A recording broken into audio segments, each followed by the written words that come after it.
Salon here from WynnStrength.com. On this video, I'm wrapping up week 4 with day 4 of the Darkhorse training program by Brian Alsruhe. Like usual, I'll leave links below for Alsruhe's video where he explains what the Darkhorse training program is, as well as links to the Lift Vault website where they've actually done the hard work for you in Excel and created a free spreadsheet resource that you're able to plug in your own numbers, plug your own exercises, and go through the template that way. Really awesome resource. So we're wrapping up today with not so great of a training day. Day 4 was meant to be upper body pushing and pulling, and we had to cut it short just because I did have some pain in the bicep radiating out of the inner part of the elbow there. Not too sure what happened. I think it might have been a work-related thing. I moved kind of funky. It might be exacerbation of the shoulder joint, but nevertheless, I felt that about halfway, about an hour into the workout, and that was during the max effort work. So I called it short. I didn't want to keep pushing it. It definitely felt painful during my weighted pull-ups, and I even took away some of the weight and tried to do a handful of pull-ups, and even at 5 pull-ups, the pain was there, and I just didn't think it was worth the risk of further aggravating the injury and causing more pain to myself. And again, this is something that you can do or you could choose to ignore as well, but personally, because I'm not training for something rigorous, I don't have a competition in mind that I'm really straining hard for, I do tend to err on the side of caution when it comes to injury management and pain. When I do feel some pain, I'll continue through the workout as best as I can. If I can reduce the weight and the pain will disappear, that's when I will continue on with the workout. But if the pain's still there at a lighter load, I'll stop and I won't continue anymore. Potentially, if I had access to a lat pull down machine or some other way to do horizontal pulling, I might have continued there. Like if we could really deload the movement and just focus on getting blood flow to my back that way, that would have been an option. But because in the garage gym I only have access to a pull-up bar, I couldn't really deload as much as a bodyweight pull-up, and even for a single rep there was some mild pain there, and I really didn't think it was worth the costs to continue on with the workout. Nevertheless, we started off with our conditioning, which was different today. It was just straight rowing. We did 45 seconds at a slow pace and 15 seconds at a sprint. We did that for 5 rounds, nothing crazy.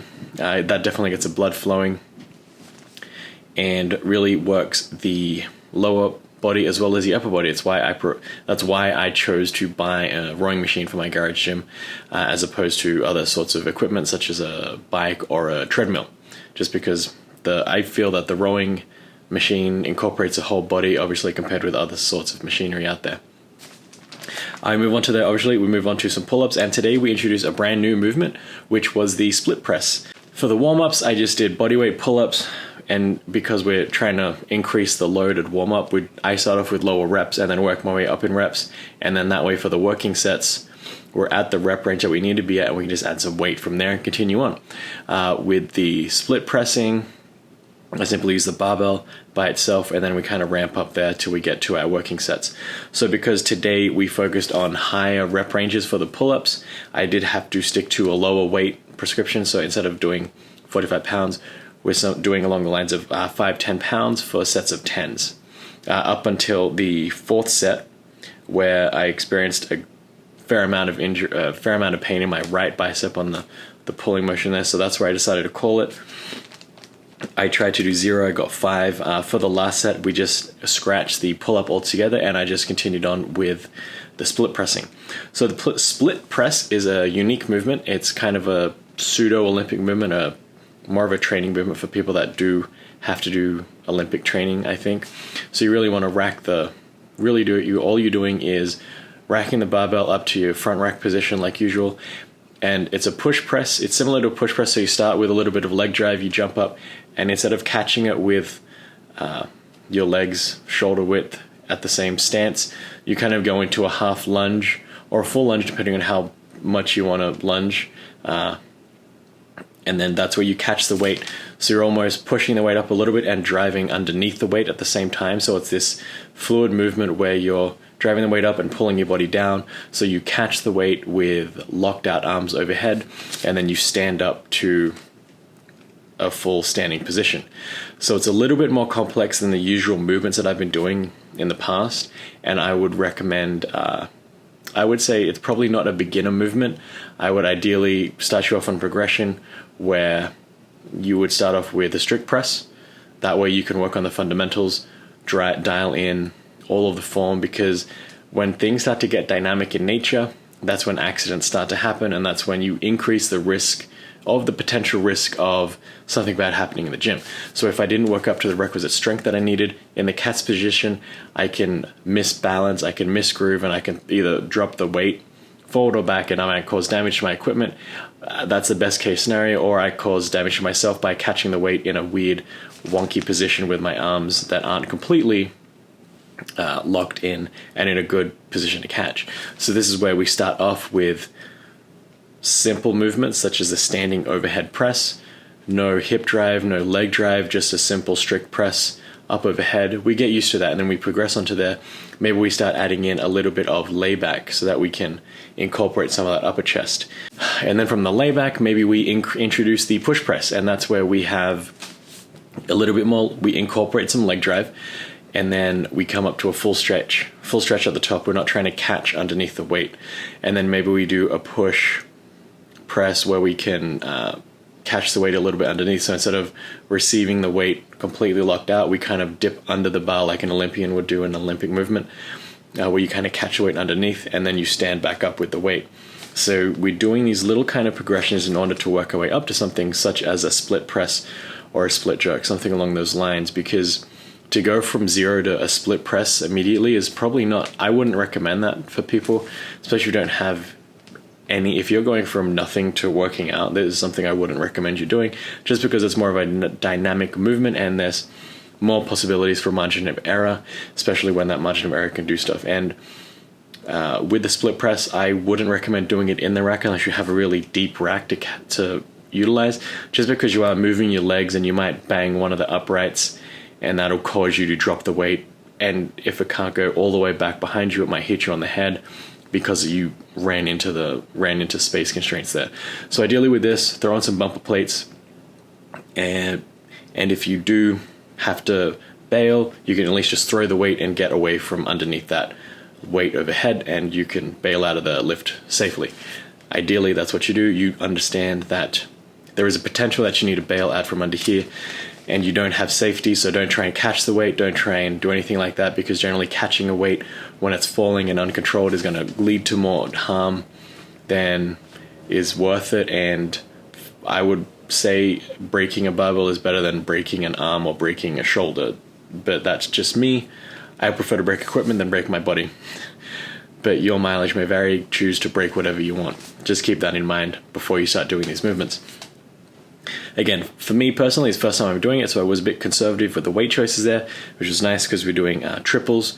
So we started off with 155, and then we just ramped up to 185 for the rest of the 4 sets. I thought it went really well. Cleaning the weight was something I forgot about doing. I almost, I'll put a clip here where I don't quite catch the weight in the proper position there. And I just had to reset and remember that I am trying to clean a heavy weight there. So we get that to the shoulders, and then we start performing it from there. Again, just something to keep in mind of. If you do have the freestanding squat stance, you could probably just walk out backwards.